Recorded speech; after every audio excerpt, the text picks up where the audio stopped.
present on our call, so I'm going to go ahead and officially call the Parks and Recreation Advisory Board to order at, I've got 5:34 p.m. Tuesday, November 2nd, 2021.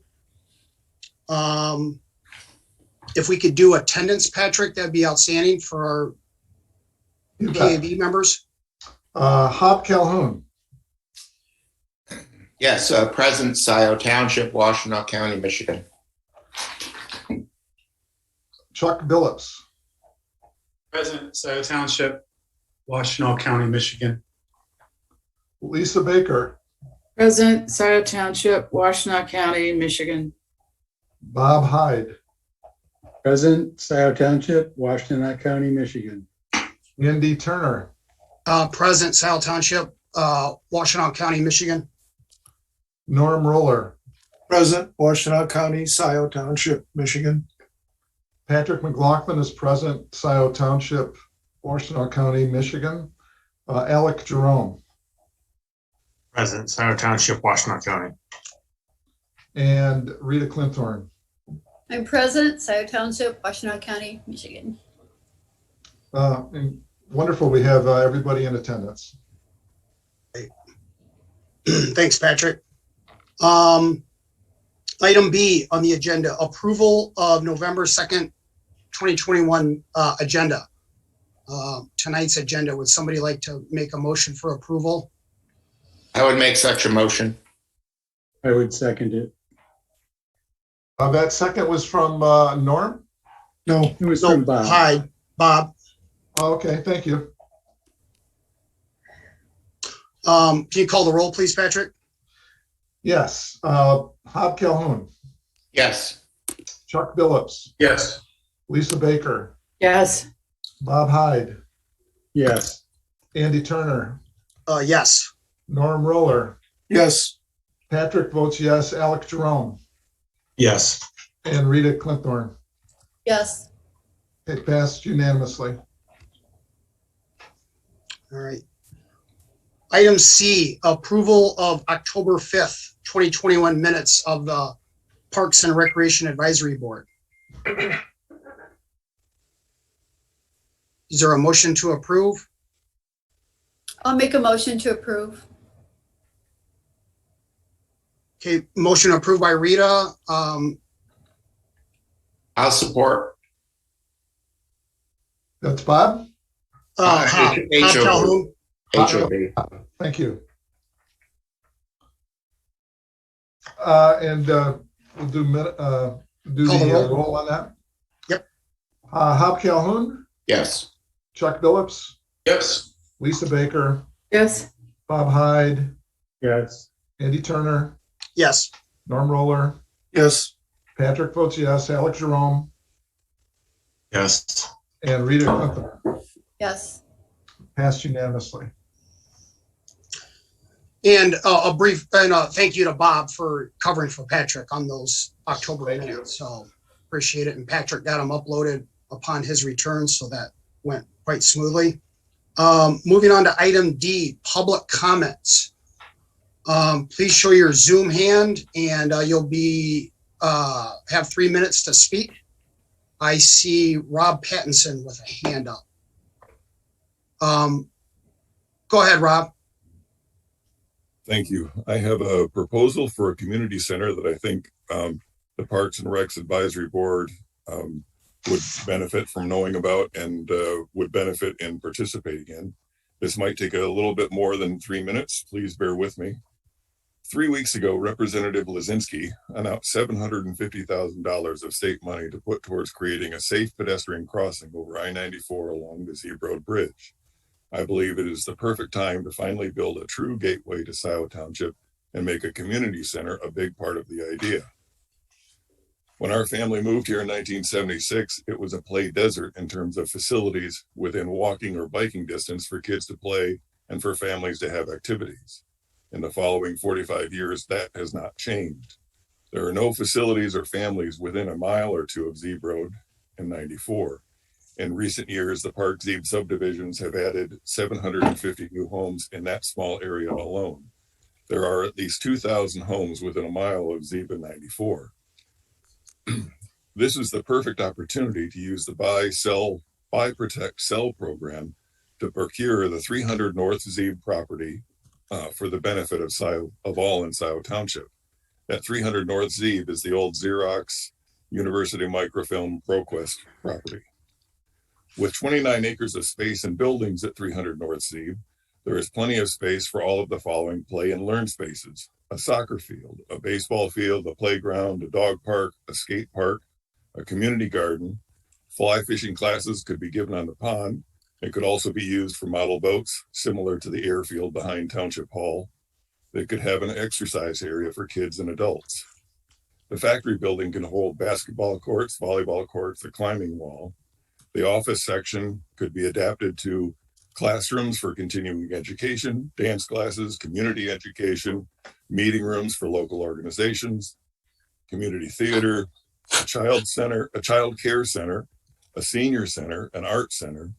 The Ann Arbor Public Library could open a branch in the office section. The huge parking lot is perfect for park and ride carpooling. Vehicle charging stations could be powered by a solar farm on the roof of the building.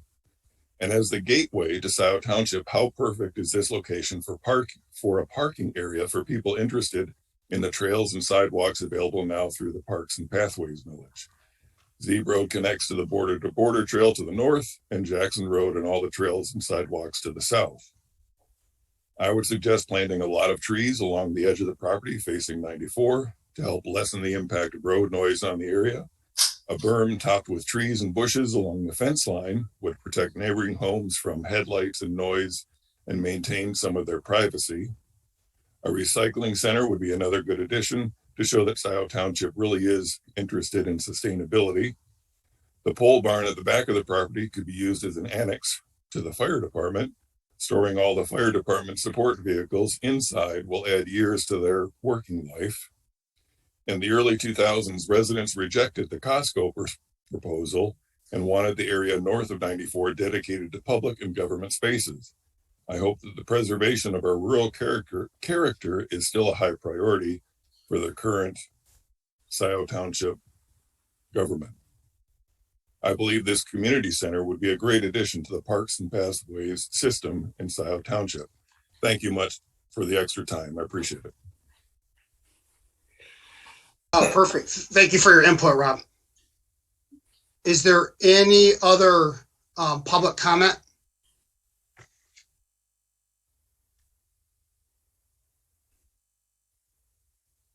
Elaine, go ahead, please.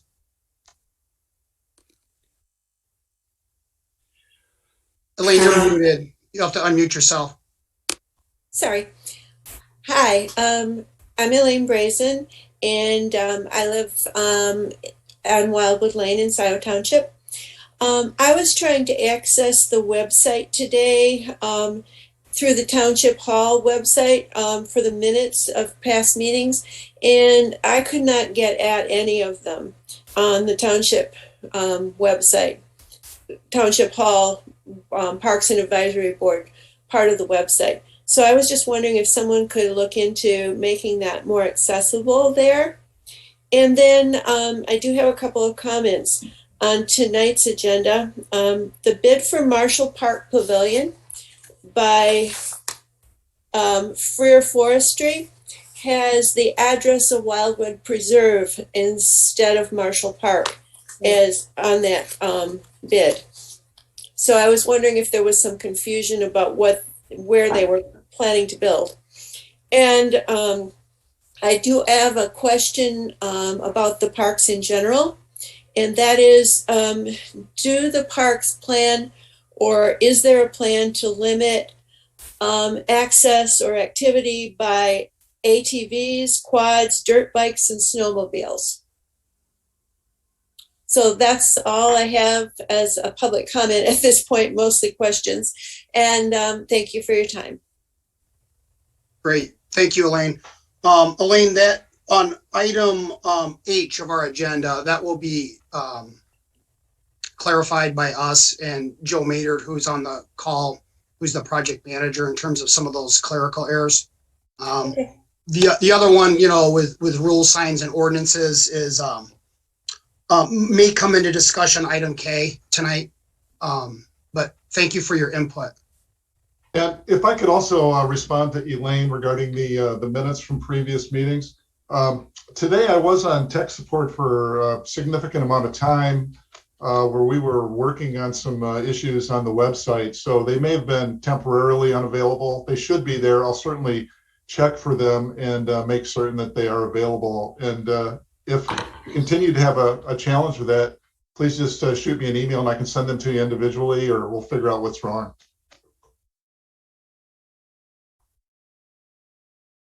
Great, thanks, Patrick. Is there any other public comments? I do not see any Zoom hands, so we will move on to item E, which is our liaison reports. Alec, would you like to start us off with the Board of Trustees liaison report, please? Sure. There's really not that much to update. I would just let everyone know that we are continuing our process for investigating the hopefully fulfilling of the position of Township Administrator, Project Manager, and HR Generalist, but those are still in process. Otherwise, there was nothing more at the meeting that was germane to the Parks and Rec. All right, does anybody have any questions for Alec? Okay, thanks, Alec. TAP, Norm, can you provide Thank us? you, Andrew. Yep. There was no TAP meeting this month due to technical difficulties, but two significant events have occurred. The Zeeb Road Pathway Phase 3 is just about done. There's just a little wrap-up work to be done on that. And the Parkway Plaza Pathway is also just about complete with, again, just a few small touch-up details. So two significant pathway projects are closing down at the end of the summer, which is nice. And they're talking about maybe having some ribbon cutting ceremonies to publicize the fact that these will be open as far as they are. The other thing that's going on is there's planning for a joint TAP and Parks and Recreation Board meeting, I guess, in December, from what I heard. So I don't know any more about that other than it's being worked on. Those are the main things that I've come across this month. Norm, would Thanks. that be a special meeting then? Or would that? I'm not clear as to what format it would take. I've just heard that they're talking about having that. Okay. I think we're going to have it on our regular schedule. Right. It wouldn't be a special meeting. But yeah, it'll be a compromise of some sort. Norm, when do you guys meet again? It'd be next Wednesday, So your Wednesdays? every second Wednesday. Okay, second Wednesday. Okay.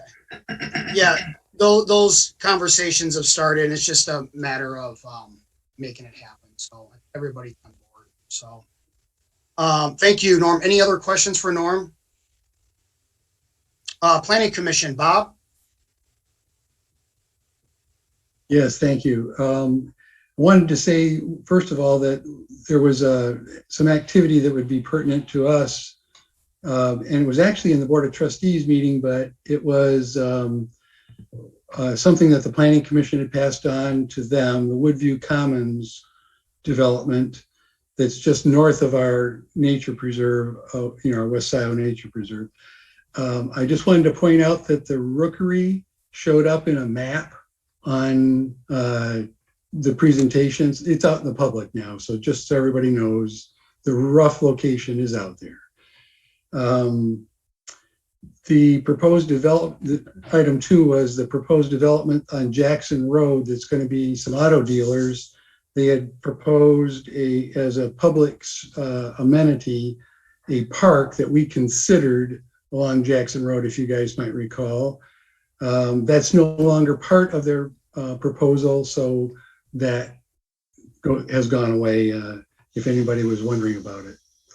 And that's about all that is pertinent for this group. Thanks, Bob. Yeah, I think that because this could turn into a lengthy conversation, but I'm glad you brought the rookery up because, and then Alec can weigh in on this as well, and but the the development is moving forward, and really the responsibility is going to be on us to monitor the nesting and the activity and the compliance of the developer, and the issuance of certificates of completion and things of that nature, that and that the buffer zone is being acknowledged and not disturbed or disrupted. So there's a lot to follow up on with that particular subject, but and hopefully, obviously, with the development moving forward, that it doesn't cause them not to return to that site. So any other questions for Bob? Andy, Yeah, go ahead, Alec. I would just say it's actually in coordination with Kyler Wortman. So Kyler Wortman is responsible for the permitting and the review of it. My suggestion would be that in one of the discussions at the BOT meeting was that we would have one of our interns and or one of the people that have been assisting us with that do an overlay of maybe it's a monthly or something else in coordination with Kyler Wortman to ensure that the natural features, specifically the rookery, are being protected and that they're following the guidelines for construction and timing, because that was also part of the discussion, was what facets and what type of construction they're doing at which particular times of the year, so that it would minimize the impact, and that we would have a role in coordinating that oversight with Kyler Wortman in order to make sure that all the natural features were protected during the duration of the construction of the project. Thanks, Alec. So it's certainly going to require some coordination with multiple parties. So LPC, Bob. Yes, the LPC met twice last month. One was a special meeting to discuss ongoing negotiations with the purchase of 110 acres of farmland on Wagner Road. Since I think the last time we met, the Board of Trustees has approved a purchase of part of that 110 acres, about 9.5 acres, a purchase for a fire station and a water tower or water tank, and that was, I think, approved at $300,000. So that will reduce possibly that purchase and preservation of that farm to 101 acres. The other news is that we successfully have added another 93 acres east of West Scio Preserve, which will go a long ways to buffer and protect some of the wildlife there, including the great blue herons that have chosen us as their new home, with the 57 homes already built, without, by the way, our permission. That 93 acres is a mix of farm fields, wetlands, mature woods, and 2 channelized branches of Honey Creek. So it's a very exciting purchase, and the 2 of the parcels have frontage on Park Road, and one of the parcels has frontage on Stabler across the street from the Trailwoods, I guess it's called. Excuse me, Bob. You want me to show you the aerial view of that real quick? Yes, you have that. Sure. So that I think immediately in terms of our charge is I talked to Steve in utilities. We need to get our signs, our preserved open space signs, out in front of those 2 properties. If you look south of Scio Farms Estates, that parcel all the way to the right is the one that's on Stabler. So we need to get one of our preserved open space signs there. And the other one is the larger piece to the left, also south of all of the homes in Scio Farm Estate. And that borders actually on Park. And interestingly, it is across the street from a preserved farm. And I guess the main news is that after 22 years of conservation efforts, including a lot of participation by our own Alec Jerome, we now have protected over 660 contiguous conservation lands that stretch all the way from Parker Road to Stabler. So I think that's pretty exciting. It only took 15 transactions to purchase the conservation easements and the preserves to get to that point. So it's an exciting day for all of the citizens of our fair township. Awesome. Thank you for sharing, Hob. Does anybody have any questions for Hob? All right. Bob, did I miss a hand? I'm sorry, Bob, go ahead. So you're in trouble. We need to go out and find the corners of all 3 parcels. With all the exciting news that Hob had, I was expecting you to bring up the walk this Saturday. Oh my gosh. Okay. I don't think it's on the agenda. Thank you, Bob. Wow. Can you believe I'd almost messed that? So if you recall, the first Saturday of each month, the LPC and the Parks Advisory Board sponsor a tour at one of our preserves. And we've been to West Scio Preserve. We've done a tour recently at Liberty Pond, Marshall Park, and then last month at Sloan. This month, we will be next Saturday at 10 o'clock. We'll be meeting you all. And when I say y'all, I mean citizens of Scio Township at our Divine, which is operated by the county. So Divine 6110, I believe, West Liberty Road. Yes, Bob. And I wanted to warn people of the public that it's wet there. But they put in a boardwalk finally. They did, but where the boardwalk ends, you can walk around into water. So, oh boy, so just okay. be aware you might get wet feet. All right. Well, thank you. I was there a week ago, but I guess that was before the 2 inches of rain we had. Thanks for that update. All right. Any other observations or questions for Hob? So we'll see you all Saturday at 10 o'clock. It should be fun. And we'll be back at the parking lot by 11:30. Moving on to item F, property report. And anybody else can get in on this if they want. Not a whole lot to report back. If you've been to the Township Hall property, the trail has been freshly mowed by Steve and his crew with his new equipment. So that's been very enjoyable. I use that loop a lot. And so that's very nice this time of year. If you haven't been there, the sight lines are awesome and the leaves. Sloan, Anna's been cutting down the trails. We had a couple, I wouldn't call them complaints, but just some of our frequent flyers. They just kind of let us know when things might be amiss or there might be a problem on one of the trails, and either myself or Anna get on it pretty quick. And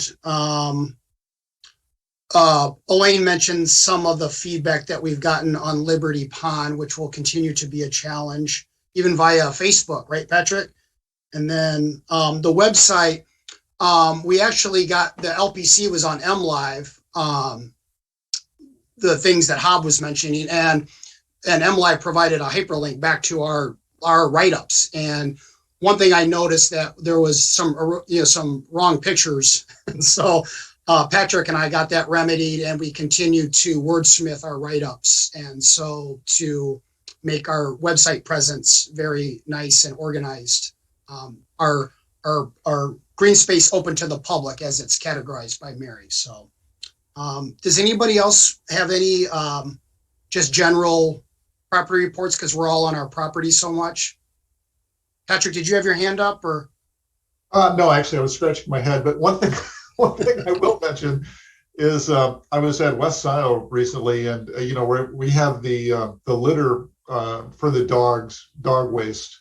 It was interesting that there's a sign there. Obviously, it says let's maintain the area, and there were several different bottles and cans at the base of the thing. And at first, I thought, oh, somebody came here, and they were really being reckless, and they threw them there. And then I realized later, looking at some of them, they were obviously from different eras. And I think what has happened is some people were walking the path and just happened to see some. They collected them and put them there.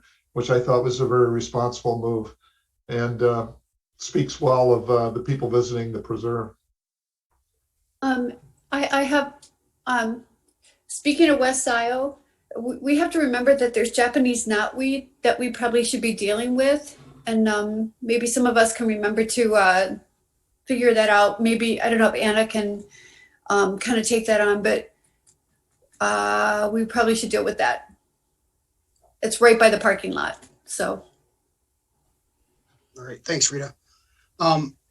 Any other property report, general items for the bit of the group? Okay. All right, moving on to item G. Josh has been moving in and out, and I think hopefully he's got a stable connection right now. So we have a guest from the Michigan Natural Features Inventory, Josh Cohen, who is acquaintances with Trustee Courteau and probably now Hobb. And so, Josh, are you available? Hi, everyone. Can you hear me okay? Yes, sir. It might be better if you move on to item H. I'm trying to make sure I have a backup plan in case the computer I'm using right now keeps telling me I have unstable audio connection. So I'm going to throw my presentation over to another computer so that I have it running on two computers so that if it crashes on this one, I'll have a backup plan. But I just need a couple more minutes to make that happen. Okay, no problem. Thanks.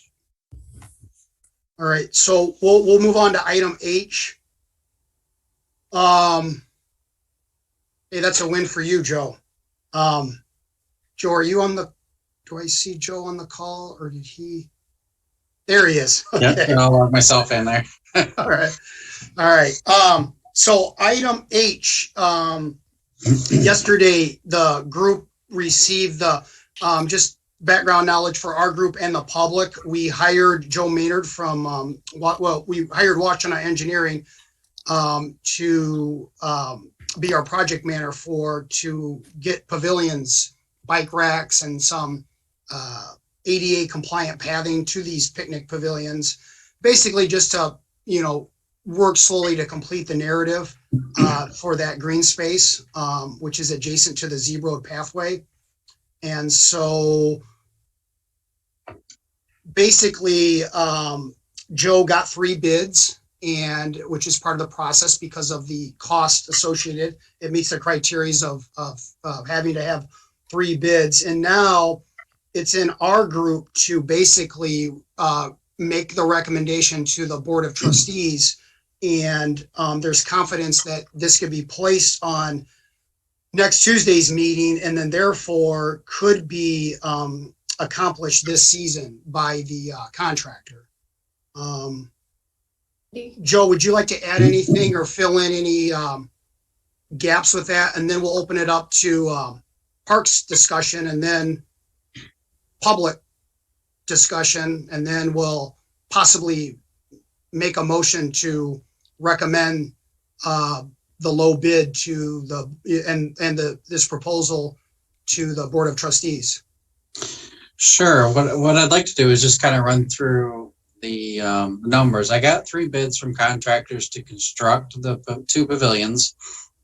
All 3 have options if you decide not to build both pavilions, to construct one or the other.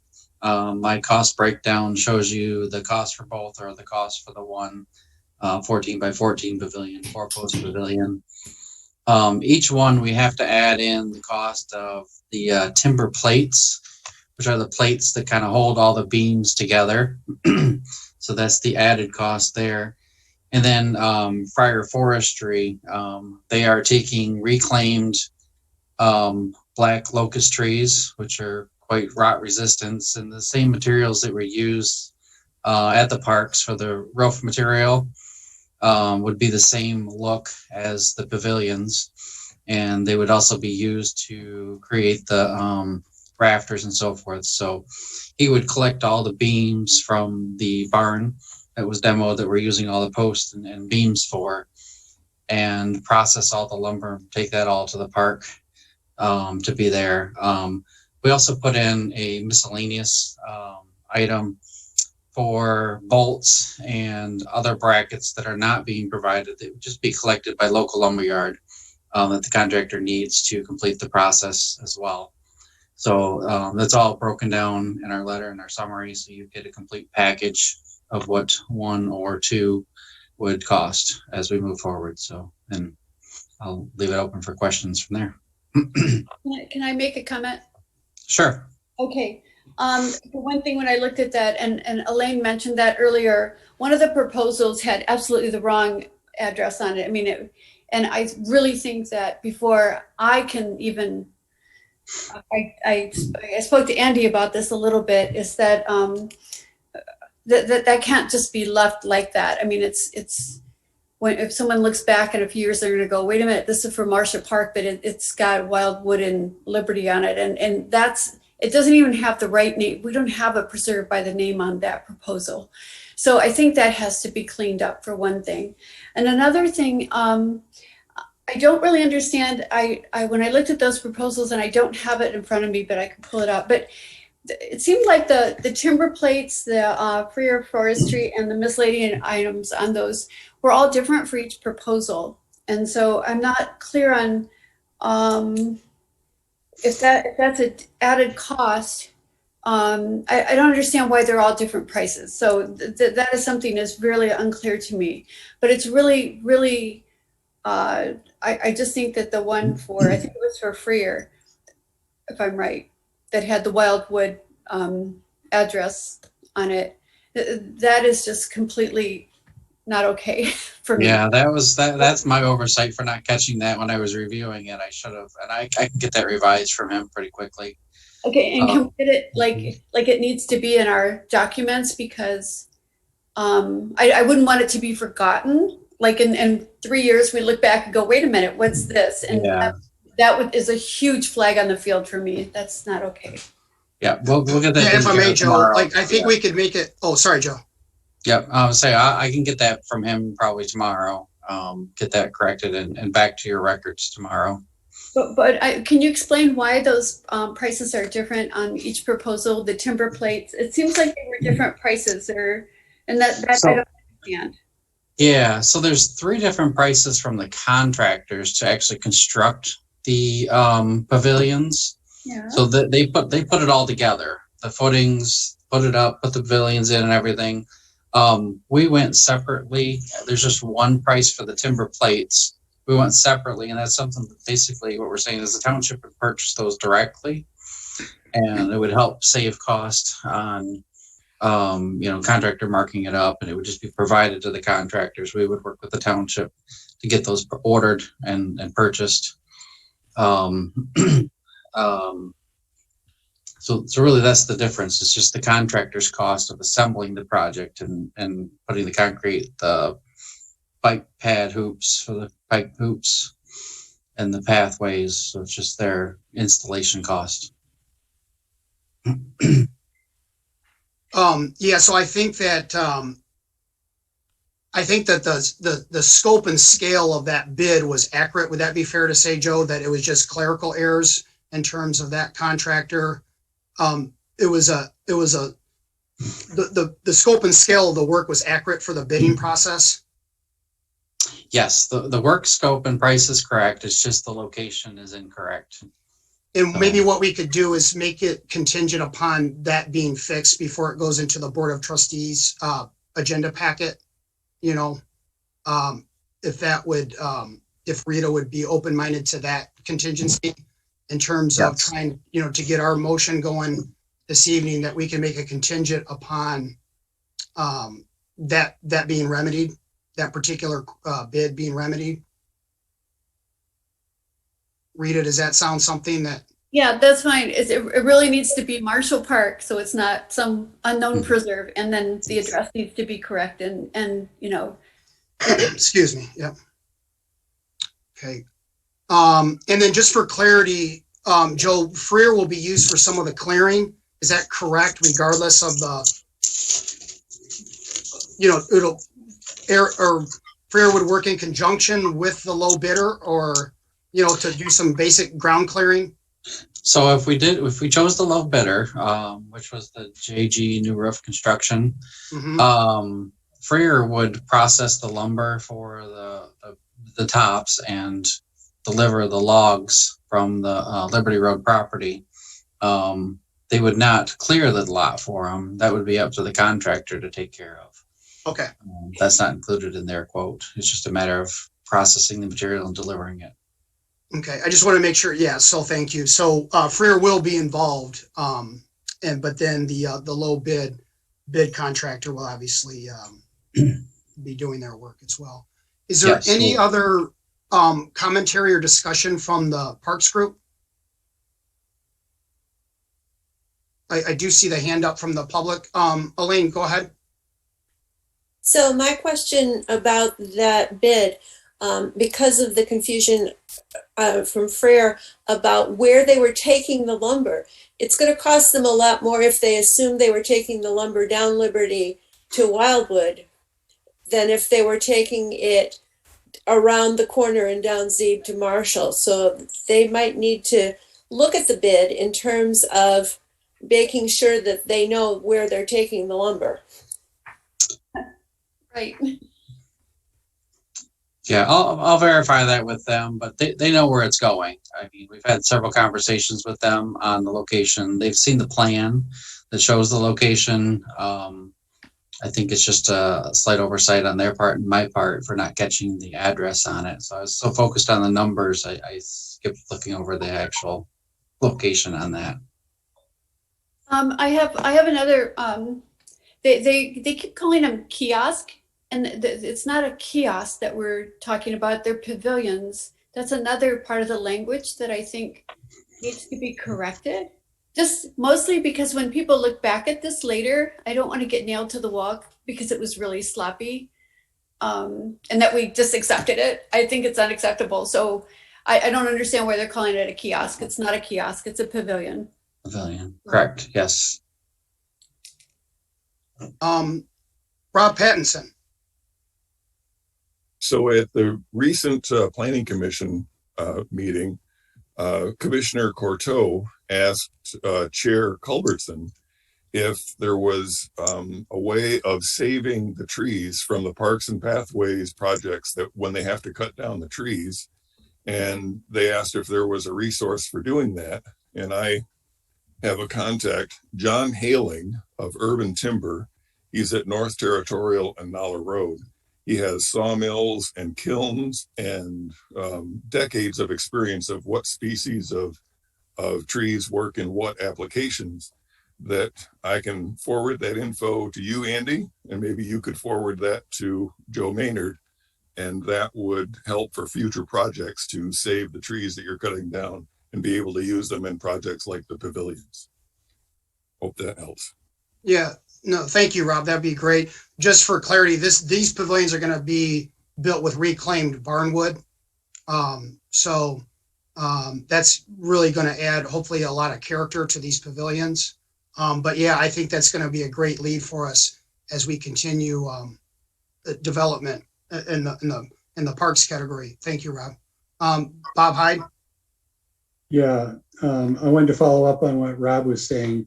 Rob, be assured that his name was passed to Jacqueline and to others after the meeting. So Jan's Culberson's well aware also. She's the one that provided it.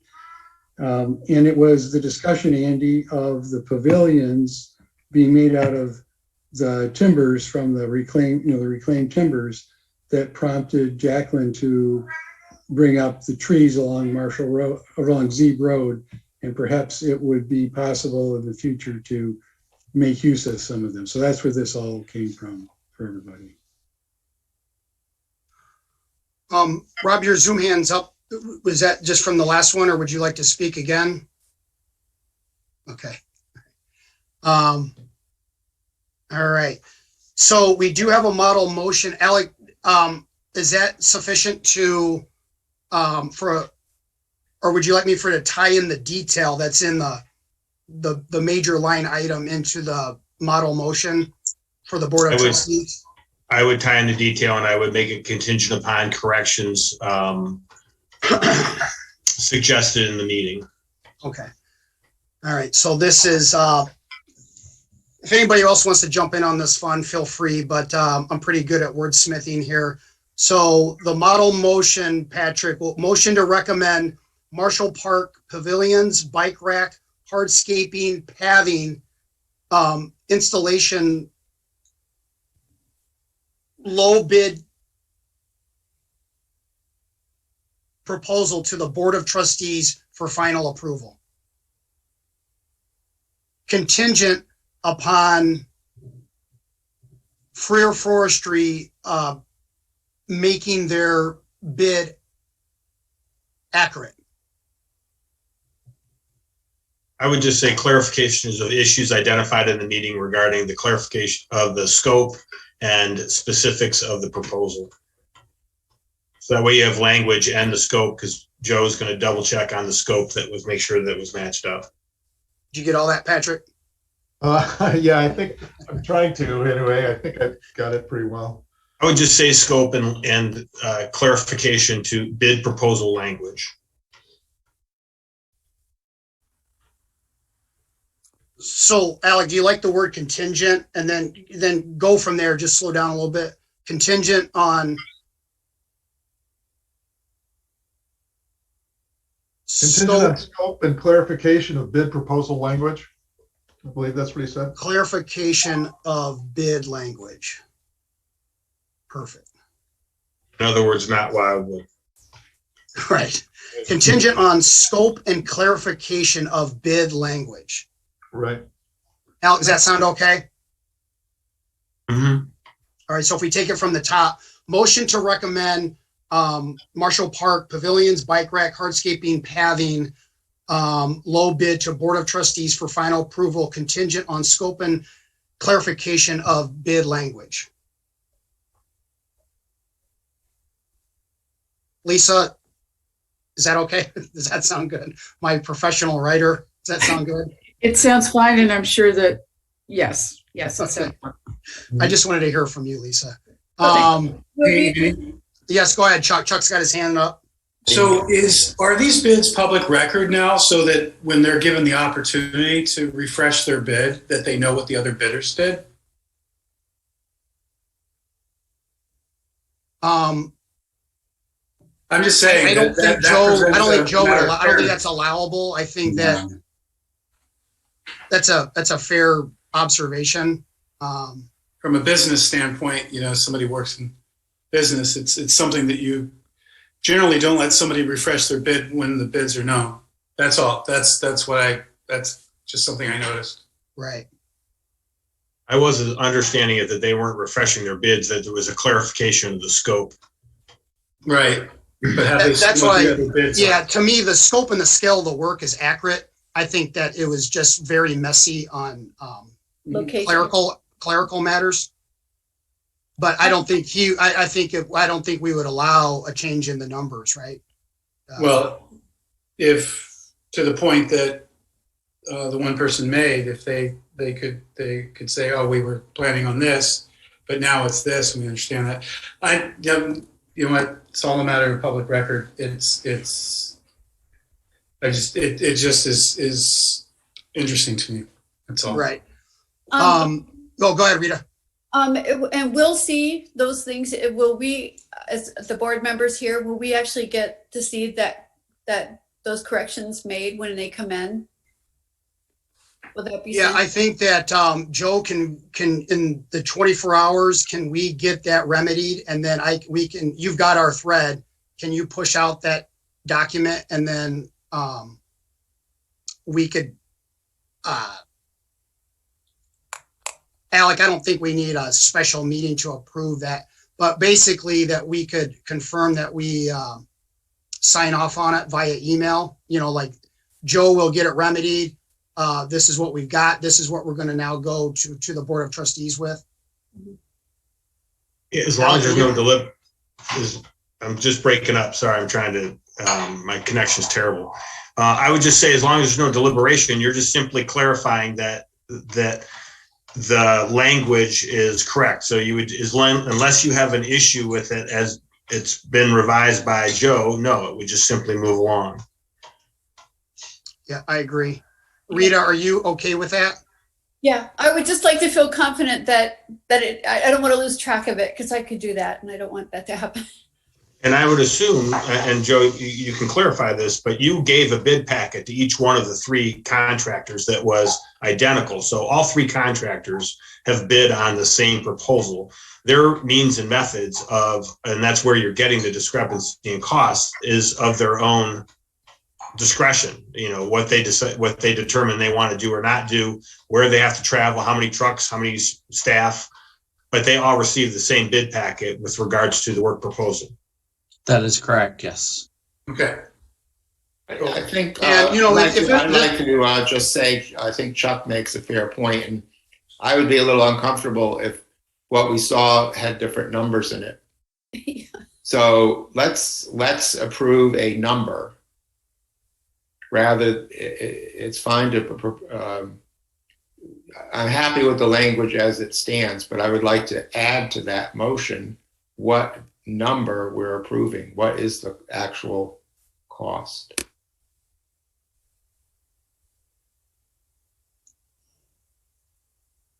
Joe, that's $30,000. I mean, there's some line items, but in terms of the bids, it was 29.8, but you had in $30,000 in the basic summary. Is that accurate? So the final, contractor B's final cost was 30,300. Right. And which included the Additional 500. for weatherproofing, basically sealing the beams for weather resistant. Yeah. And does that cover those other costs, the timber plates and those other things? No. No, those are separate. That's why they're in my summary. You'll see that I added, you got the cost of 30,300, timber plates at $3,494.40, the fire forestry $8,500 for the black locust beams and roofing materials, and then you've got $1,000 from miscellaneous supplies, and that will be billed at cost for a total of $43,294.40. That is your budget to move forward. Okay. Yeah, I see that. All right. So, and just, Washington Engineering and Joe have been a great partner, with, if this was like the first time I'd ever worked with Washington Engineering and Joe, I would, but they've been a value partner of Scio Township, and then Joe has been a valuable partner with us. And so the track record is there to where I feel confident that Joe can, get this accomplished with the bids that he has and the one that we're going to recommend. So let's add per Hobbs' request, because I think that's good, that we will stitch in the amount of 30,300 from contractor B. Is that correct, Joe? Yes, that's correct.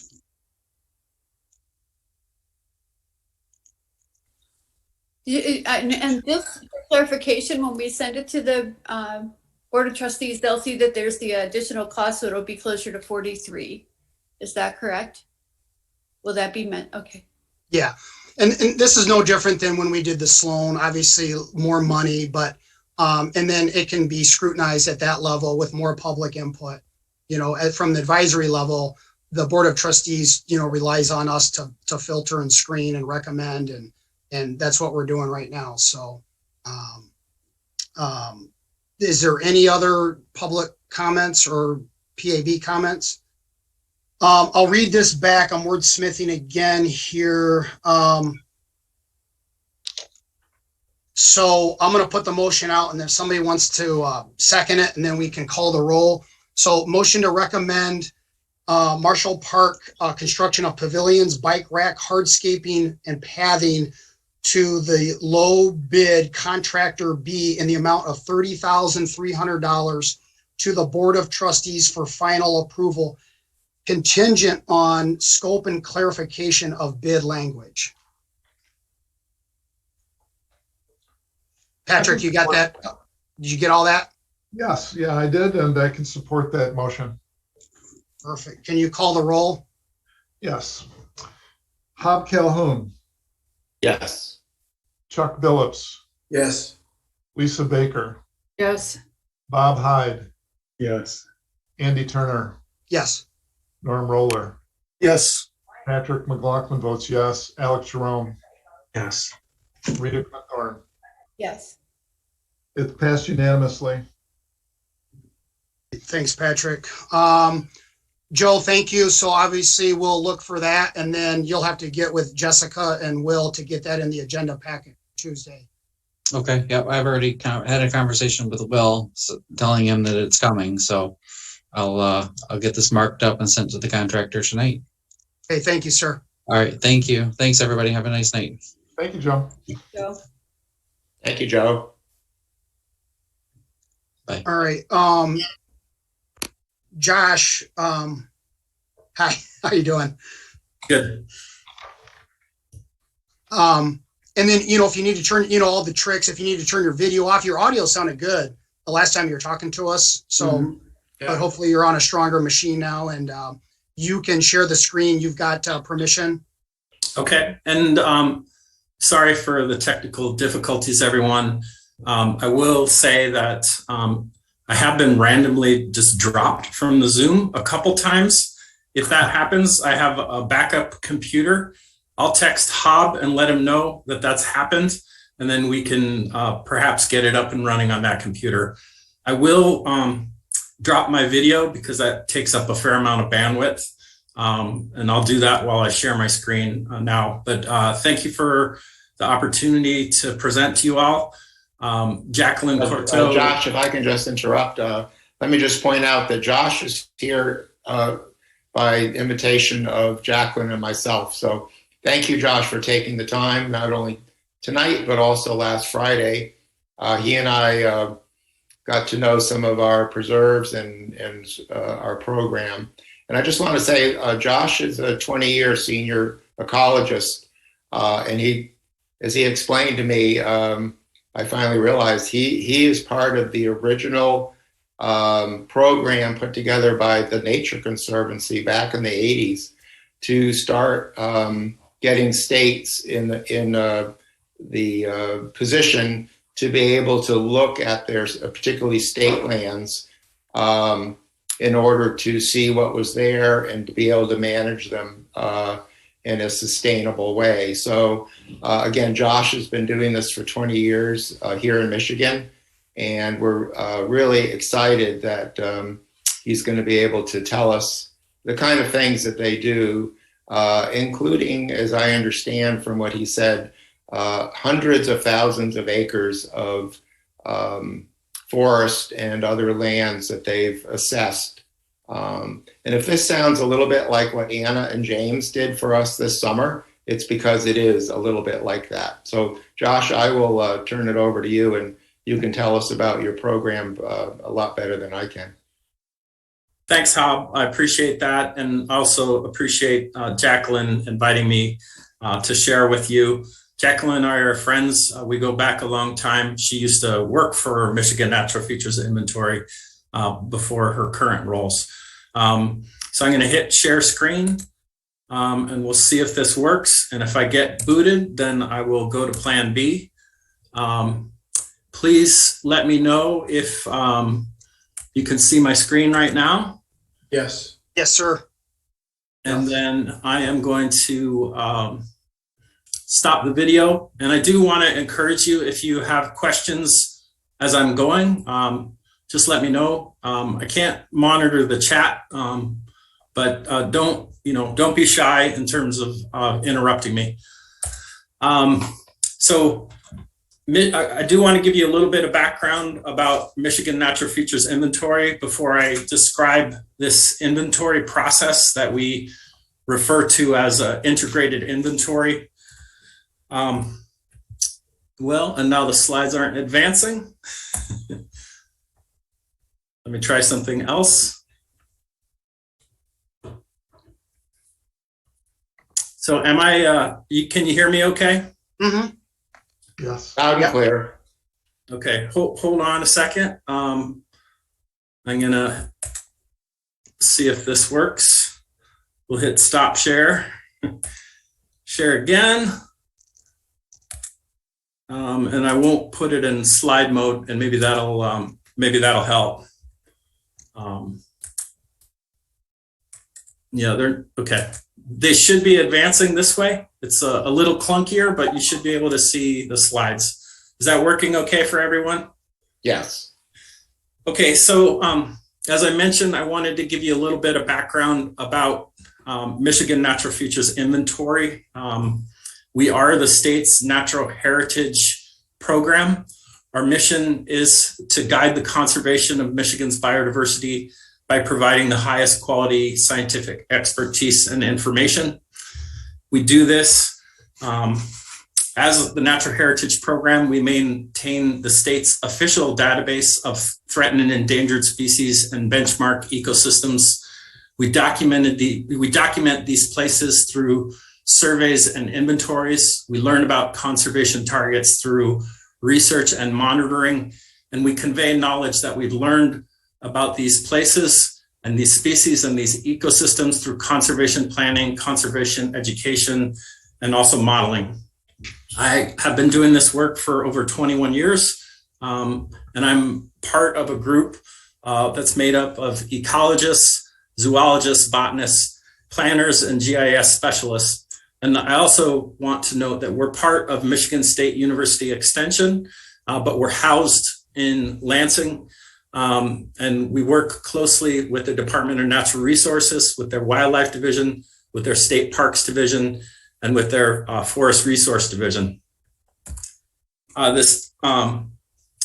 So I'll launch into now to describe kind of this approach that we take to providing resource managers with information about the lands that they manage. And this is a project that I've been leading for over a decade. We've referred to it as an integrated inventory. And kind of the intent of this work is to provide managers with detailed information about their lands, ranging from the distribution, abundance, and successional stages of vegetative cover types to the location and abundance of rare species populations, so that they can make well-informed management decisions. Furthermore, managers need up-to-date and spatially precise information on threats to their ecological assets. For over a decade, Michigan Natural Features Inventory has been engaged in this integrated inventory process on state lands through a multi-stage and multidisciplinary inventory to provide baseline data on natural resources to land managers. Through this effort, we have teams of MNFI scientists that evaluate key areas and waves to identify and map landscape features, high quality ecosystems, and rare species populations.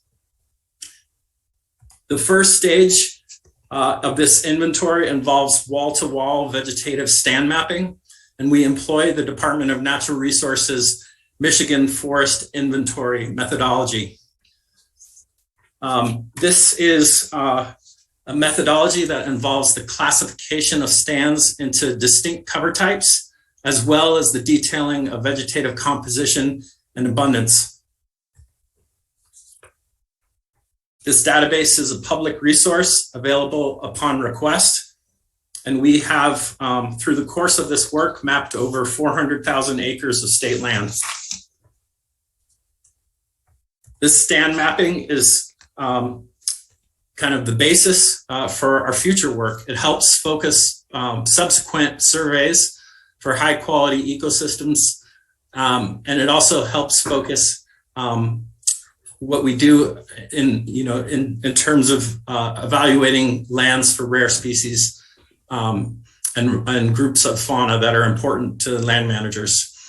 The natural community surveys that follow the wall-to-wall stand mapping involve detailed documentation of floristic species, composition and vegetative structure, detailing of biotic and abiotic processes that structure these ecosystems. We look at soils, we look at soil moisture, soil pH, we look at hydrology, we look at the critical natural disturbance factors that shape these ecosystems. We employ a methodology that is part of the Natural Heritage Program, which is a methodology that comes from a national organization, actually a national and international organization called NatureServe. When we do these natural community assessments, we document threats, and we also provide resource managers with management recommendations about how to manage their lands to promote native biodiversity. The next stage in our inventory involves the species level surveys. So information gleaned from the stand level mapping and the natural community surveys helps us target surveys for rare species, as well as baseline monitoring for groups of critical fauna. So we do surveys for forest songbirds, raptors, for species that occupy vernal pools, for unionid mussels, herptiles, and rare insects. We summarize our results following these 3 stages of survey in comprehensive technical reports that are geared towards conserving rare species, bolstering ecological integrity, enhancing ecosystem services, including water filtration, carbon sequestration, pollinator habitat, recreation, flood protection, nutrient cycling, and regulation of climate and air quality. We often accompany these technical reports with field visits with resource managers to highlight areas on their lands that we find to be of critical importance for maintenance of biodiversity, and to highlight places that are restoration opportunities. As I mentioned, over the past decade, we've covered a lot of ground, 400,000 acres of state land. That includes 300,000 acres of wildlife division lands, 100,000 acres of parks and recreation division lands. And we've done kind of the complete integrated inventory on close to 80,000 of those acres. On our website, you can find reports of these integrated inventories for free download for 11 different management areas, state game areas. We've also conducted similar types of work within the Metro Park system. The baseline biodiversity data provided by this integrated inventory approach informs management decisions about wildlife habitat restoration, silvicultural prescription, recreational development, implementation of prescribed fire, prioritization of invasive species treatment, and selection of areas for protection for rare species population and high quality natural communities.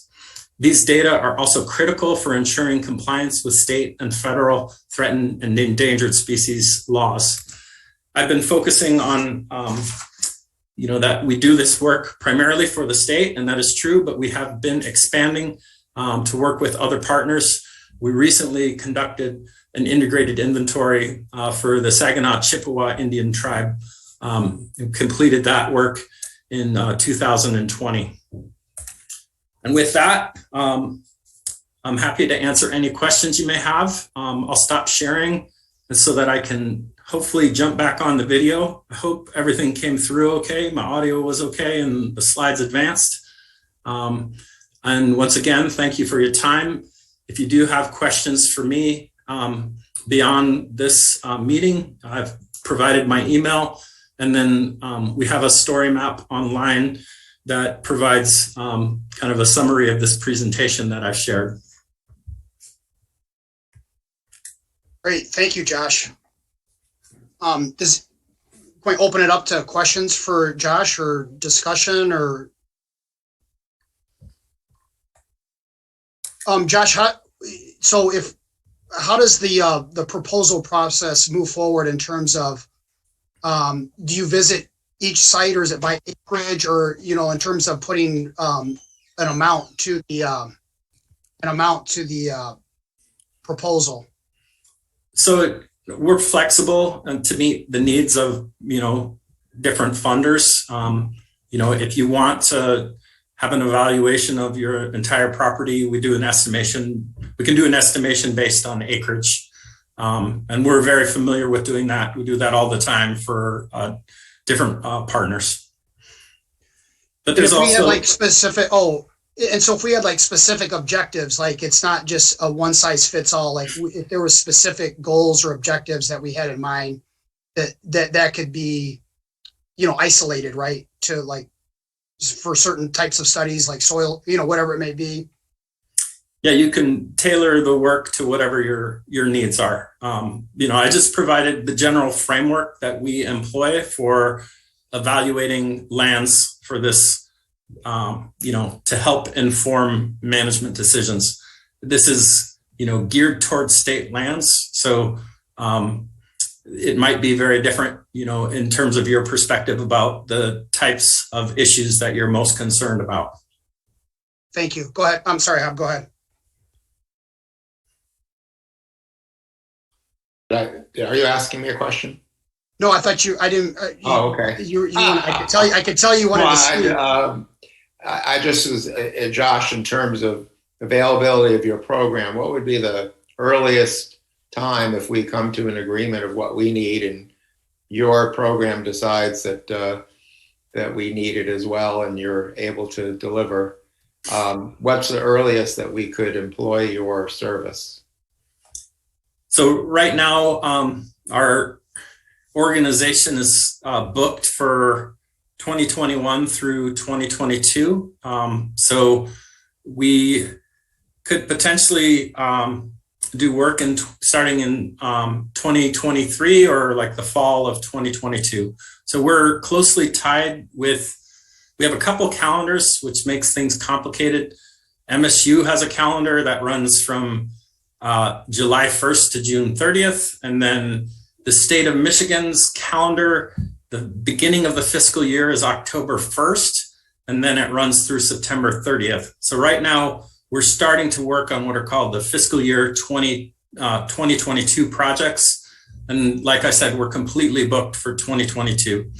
We start the negotiation process with most of our partners in July, typically, about the next funding cycle. But we're also working with federal agencies, tribal agencies, local governments. So it's really all over the board. We have, in the last 3 years, been more busy than ever. So I've been trying to, if someone approaches me with an interest in a project, I've been trying to get it on the books for the next year out, typically. I have a question. Yeah. About how much would it cost a township if we use your services to? I think it's it's wonderful, but what kind of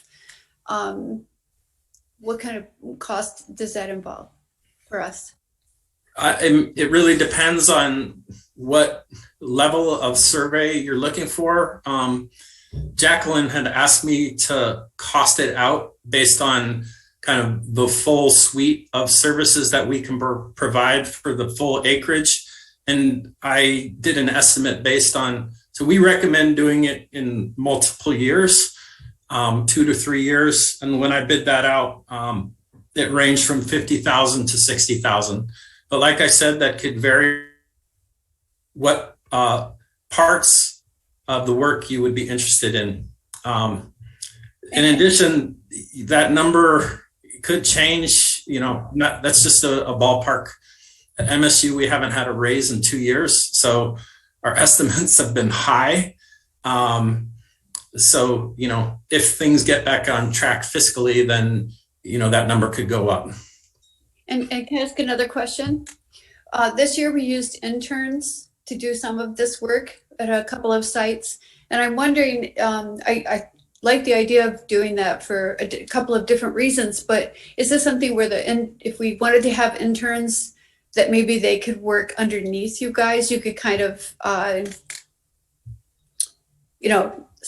could we coordinate, or would it be something that we would just do based on your information?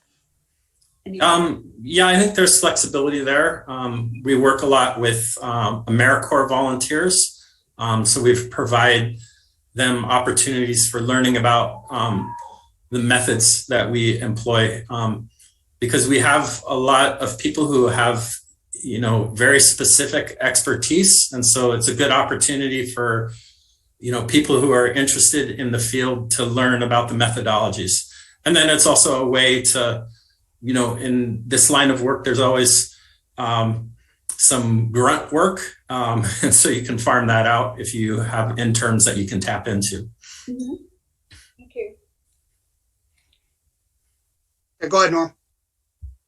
One of the problems of a suburban edge township like ours is the impact of deer on the vegetation. Do you do any studies of deer impacts? Yeah, and you know, Jacqueline is an expert in that realm as well. Currently, we have one of our ecologists is specializing a technique to monitor for deer densities and also deer browse pressure using camera trapping. And he's been doing that for the last several years, focusing on Beaver Island and the Beaver Island archipelago. And so he's been doing that in coordination with a tribe, the Little Traverse Bay Band of the Odawa Indians. So that, you know, it can be very complicated to assess deer impacts because sometimes you can't tell what's missing because it's all missing.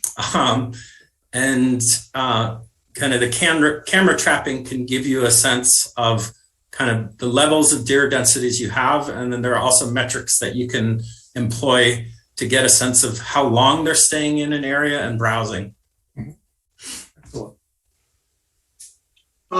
Yeah, I have a question. This might be more suited for Jacqueline or Hob, but would the vision be to have Josh's services be not only for open to the public green space, but even our abundance now of just LPC preserved green space?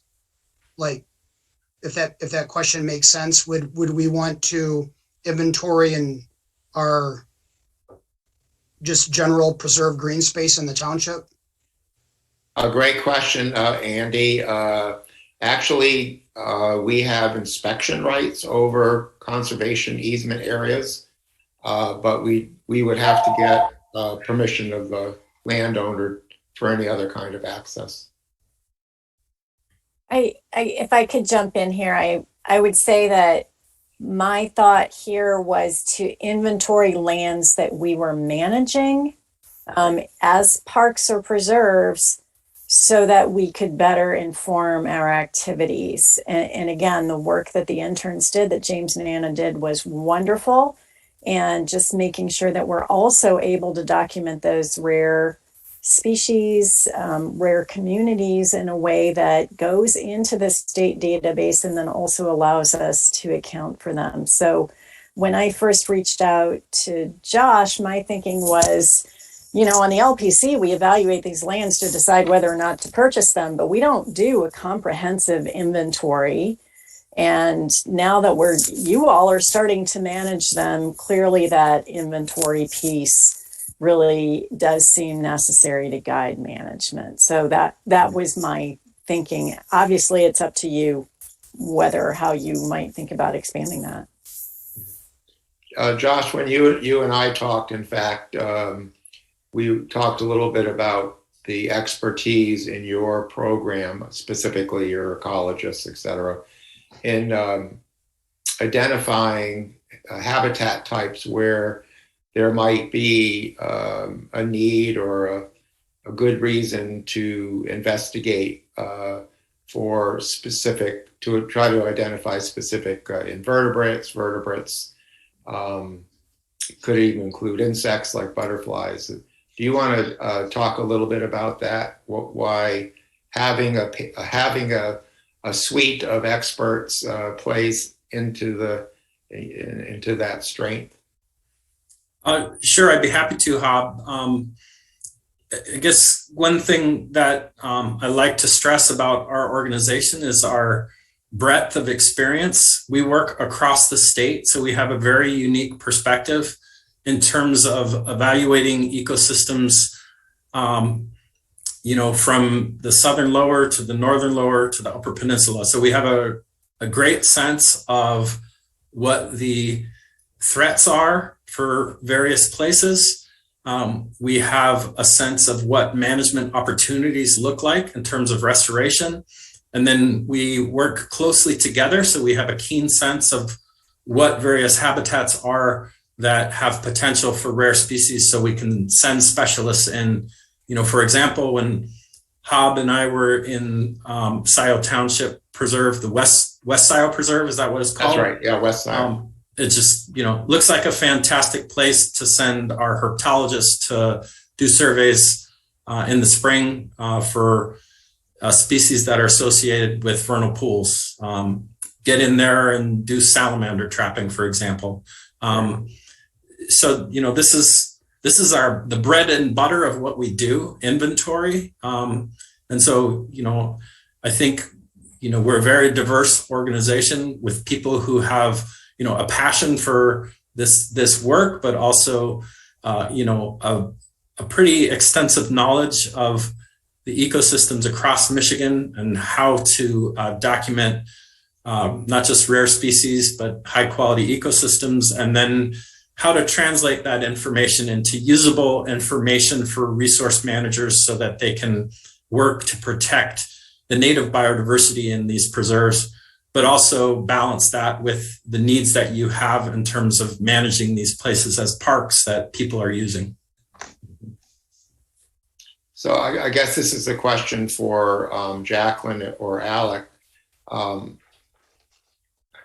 What kind of priority do you see in terms of inventorying not just 2 or 1 preserve a year, but doing all of our preserve and park lands as quickly as possible? Is this important?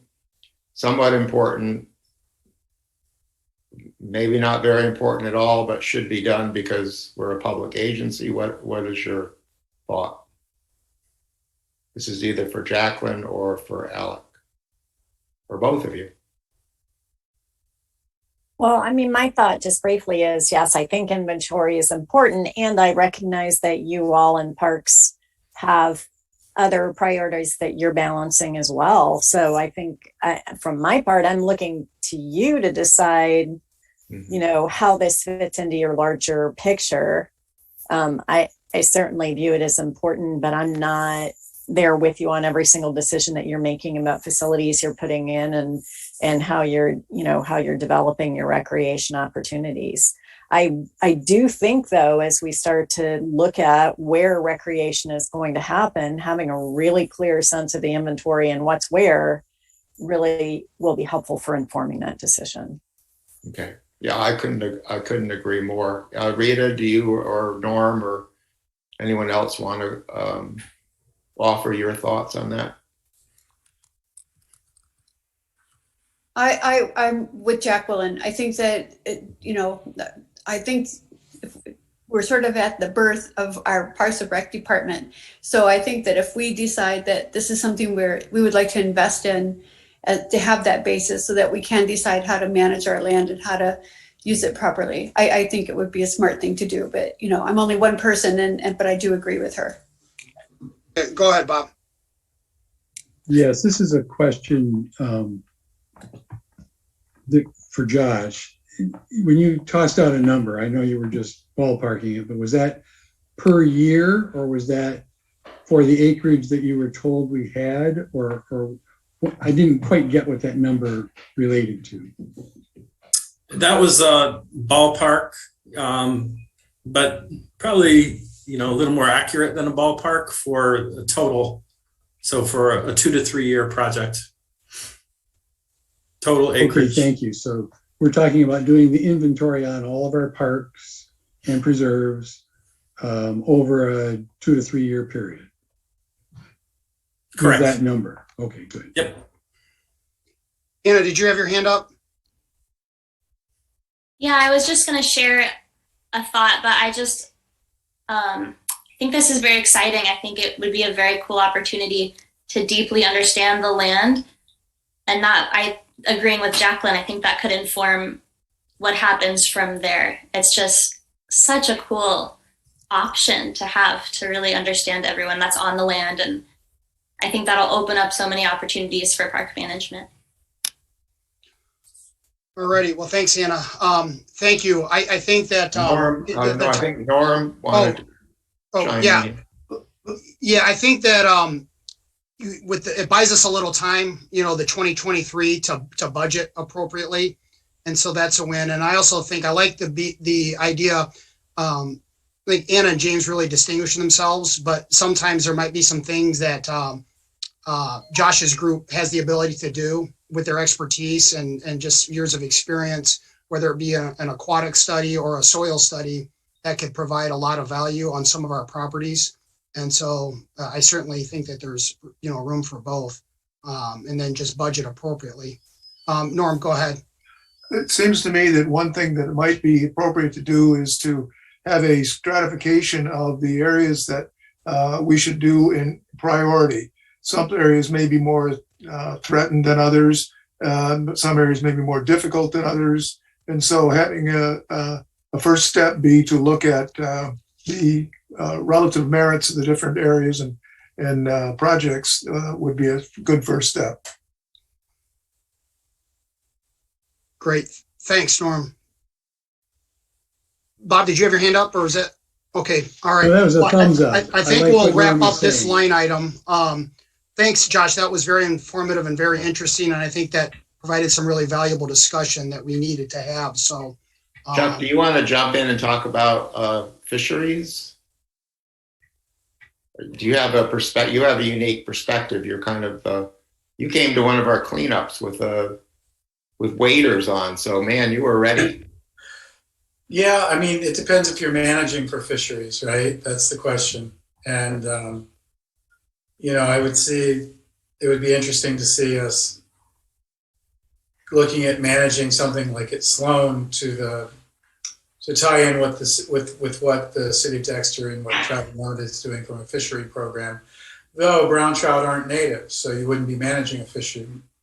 That's a really good question. I think it requires some deeper emphasis. I think managing for fisheries in the ecosystems we have is something you could go a lot deeper on, but it's not something that I would per se think about doing, given the fisheries that are in our different designated areas. Josh, do you have any thoughts about vertebrates or invertebrates that are aquatic? I think you mentioned amphibians and reptiles. Amphibians and frogs. Frogs. What am I trying to say? Frogs and salamanders. Yeah, we have, an aquatic ecologist who looks at streams and rivers, and he's got, he's a specialist in unionid mussels, so rare mussels, but he also does water quality assessment that looks at kind of indicator species in terms of those invertebrates that let you know about, where you are in terms of water quality. He does the full suite of analysis in terms of looking at soil chemistry, substrate. I could go on and on about the different types of measurements he takes in aquatic systems. His name's Pete Badra, and he's been with us even longer than I have. It'd be interesting from a Liberty Pond perspective. I just think from a Mill Creek perspective, so much happens upstream, and a lot of it's private landowner and farms. So you have a lot of impact from that. So it gets very hard to manage a fishery through that small area of Sloan compared to the entire ecosystem, which is impacted upstream. But that's my take, probably for another time. I'd like to recommend, so that we don't, since we have so much going on right now, and we have Josh with us right this minute, and we're talking about natural feature inventories, I'd like to suggest that we move towards getting back with Josh and his group this July and start talking about what our needs are and what the natural features, the Michigan Natural Features Inventory Program might be able to do for us, and start getting some better numbers, so that when we start budgeting a year from now for the next year, that we're armed with some facts. Sounds good. Thanks, Hob. Thank you, Josh. Thank you all. Nice seeing you all, and thanks for your questions. I enjoyed them, and thanks for what you do. Take care. We'll look forward to seeing you again. Okay, thanks, Josh. We'll put you on a calendar for to get together in July then, if that works for you. Could be tricky. Okay, well, we'll see. Yeah, we'll at least be in touch. Give me enough advance notice. I've got a full slate. I'll be island hopping this summer, so okay. I'll have limited. No problem. We'll track you down, I'm sure. Thanks, Josh. Thank you all. Good night. All right. Good night, Josh. Thanks. All right. Moving on to item I. Lisa and Rita were kind enough to write up a report, which I hope all of you were able to read, especially the latter half as they try to make connections to some of our properties with, with what they learned. Lisa or Rita, would you like to just provide a brief summary of, and others went on the visit, but just kind of a brief overview and how it can impact our group? Yeah, thanks, Andy. And I'm going to make this really brief since Rita and I shared this report with you all, and we're at 7:00. So we, back in September when we heard from James and Anna, I think one of us, probably I asked the question, well, where can we learn more about restoration efforts? And James suggested, going to Mathi, which is what we did. We had a group, Hob, Rita, Patrick, and myself, and spent about 2 hours with Steve Parrish, who is the gardens natural areas manager. It actually serves for both the gardens and for Nichols Arboretum. So, we got the overview pretty much of what you could do in 2 hours. Really incredible work that they do. I was really amazed at the volunteer effort around this. They have something like 11,000 annual hours of volunteer work.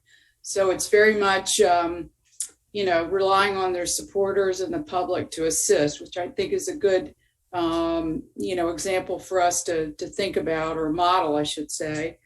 And I think we all learned that Mathi has its own proprietary seeds. So, we're in the early discussions about how to reseed or even seed some of this land, particularly around Liberty Pond.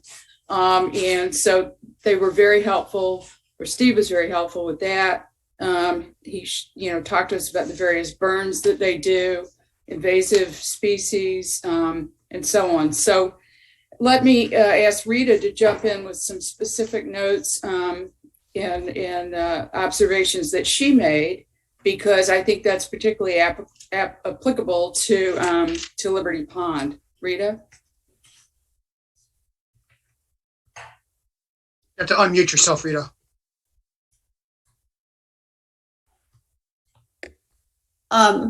One of the things that jumps to my brain first is, I think it was Lisa that brought up the bluebird boxes as we were out there. And I have a friend, his name is Captain Jeff Porter. He's actually a boat captain. But anyway, he's got this project that he does with people that are interested, where they build bluebird boxes. And he has an onslaught of materials and would be very excited to do that with the township. We could hold maybe some kind of activity thing if we're interested, or we could do it as a group, whatever. But that's something to think about. He's in Mexico until April, but also there's Steve also gave us a couple of names of places where we can get seeds or the plugs that you would put in. So as you're doing a restoration, first you would get rid of the invasives. And then if you wanted to get seeds and plugs, he gave us some names for those. And some of the techniques, like they took a tractor out and removed a lot of the invasives during the icy part of the year. And also they had an onslaught of black locust trees, which they just treated like weeds, and they used chemicals to treat those. So all of these things are, all these techniques, I think if we can explore some of these things, we can look back at the notes a little closer and get some of his ideas, but or consider those. But there are other techniques that we can use too. So anyway, and I thought of something today is I know some people are using goats, where they just bring in this herd of goats and they just clean out an area. And as they're eating, they're pooping too. So it's putting things back into the soil. And that's a really good way to use to get rid of invasives without using chemicals. So there are lots of options. He gave us some, and those notes, I think all of the, at least our advisory board has those notes. So it feels like it's hopeful. Did that help? Yeah, and by the way, if Patrick would please attach our report to the minutes, perhaps that might be helpful so that others can see them. Yeah, sure. I believe we can do that. Yeah, we'll put it in as an addendum. One other thing I would just like to mention about the visit too that I found very impressive was the signage they had that would identify trees. I thought that was really well done and would be, very helpful for people that are in the parks and preserves. And one more thing too, I just think this is kind of funny. I've been going there for years, but they do have an area which is their hands-off garden. And one of the plants that grows there that they actually put there is poison sumac. All the plants are things you don't want to touch. It's poison ivy, poison sumac, and blah, blah, blah. It's things you should not touch. But the poison sumac is really good because it's an indicator that tells you how your soil is. So that's another thing to keep in mind with this are the indicator plants. If they can thrive there, then we're on the right track. Great. Any other questions or for the group? All right. Lisa and Rita, thanks for taking the lead on that. I think that type of professional development, if you will, is just brings back so much for our group that we can apply to our green spaces in Scio Township. So moving on to item J. So I think we have James and Anna here. In a couple weeks ago, they were able to provide their final report with recommendations. James or Anna, would you like to just provide a brief summary, and then I'm sure the group would like to maybe ask a few questions.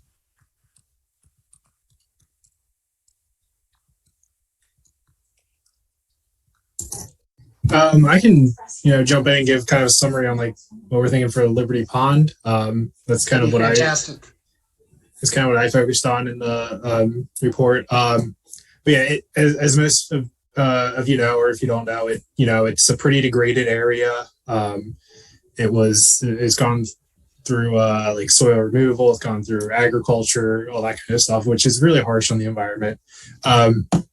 But it's also left it kind of open, as in there's not a huge forest canopy growing in the area. And there's kind of like open possibility for what you kind of want to do with this in the future. So I kind of look towards turning it into a prairie since it is kind of already open.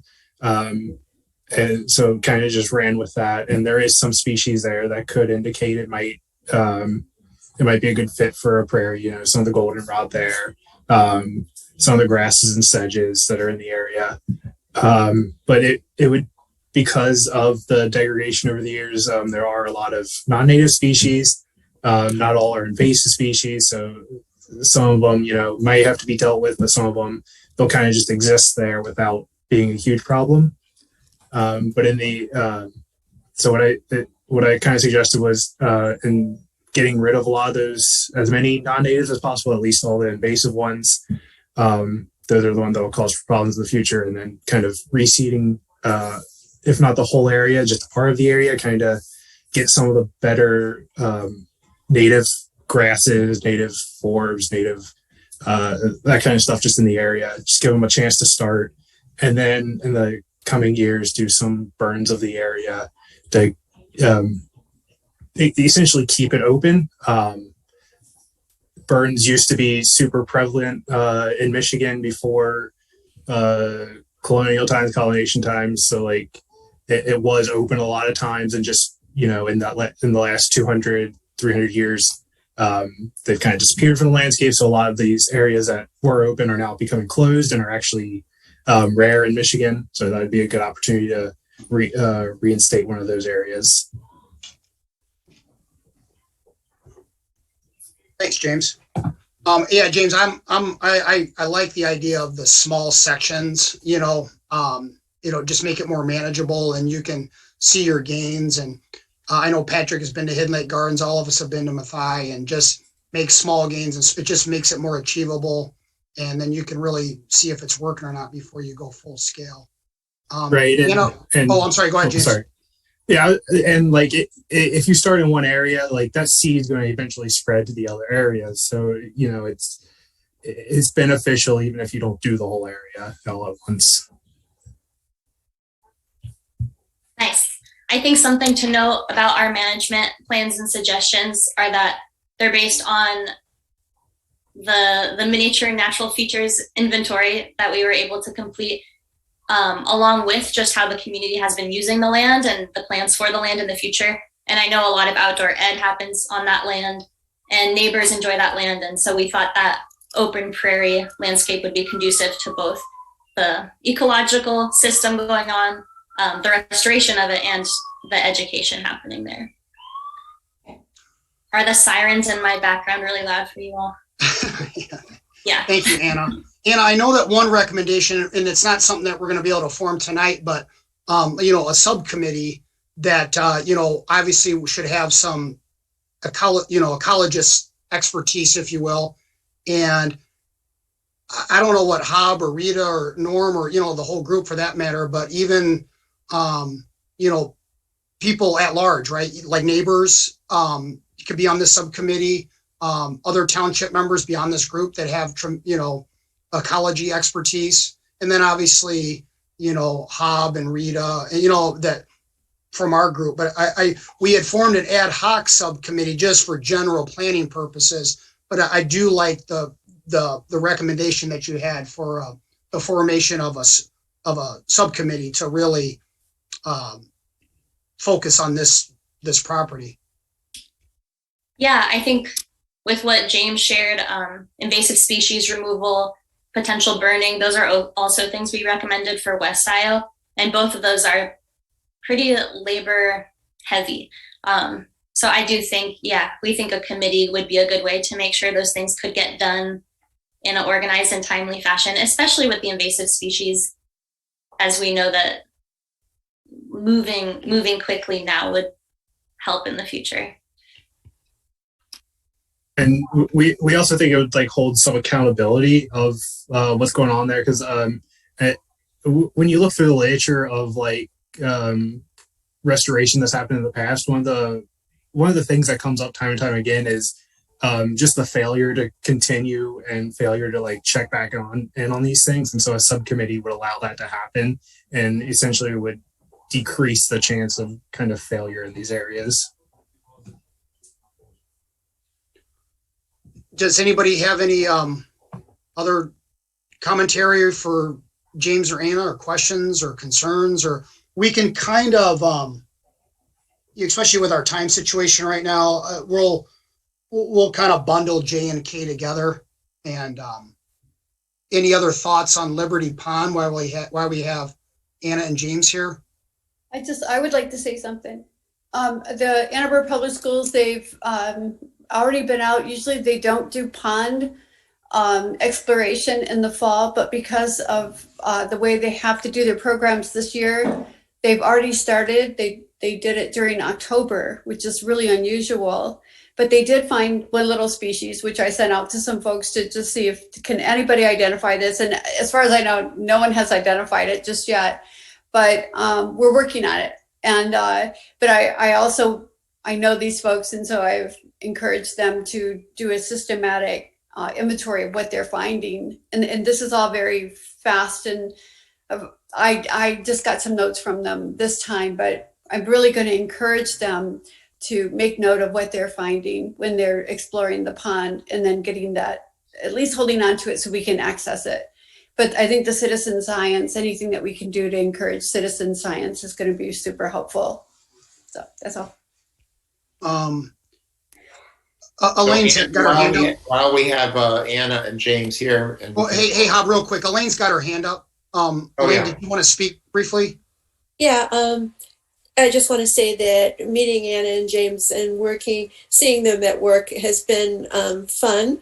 And I've always thought of the northwest end of that property as a really good prairie candidate. So it's really encouraging to hear that, mostly because it is open. And I think that working with the neighbors might be an interesting way to get some invasive removal done, because I'm pretty sure that we could get rid of a lot of buckthorn. Okay, thank you, Elaine. Hob,